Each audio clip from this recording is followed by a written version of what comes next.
Programang ito ay rated SPG, striktong patnubay at gabay ng magulang ang kailangan.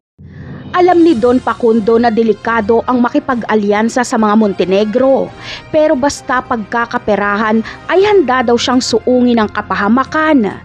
Pero sisiguraduhin ng mga kabalyero na malalamangan nila ang mga Montenegro. At ito namang si Pablo ay hindi papayag na pagharian ng mga Montenegro ang Quiapo dahil ambisyon niya ding pagharian ito. Sa kabilang banda naman ay nagpakain nga si Marcelo sa mga preso. Masayang-masaya ang lahat dahil parang birthday nitong si Marcelo. Ngunit sila Celso ay hindi kakain.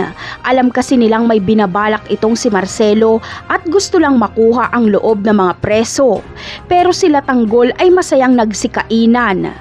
Ngunit ang ginawang ito ni Marcelo ay hindi nagustuhan ni Espinas dahil kabago-bago ay pabida daw umano itong si Marcelo.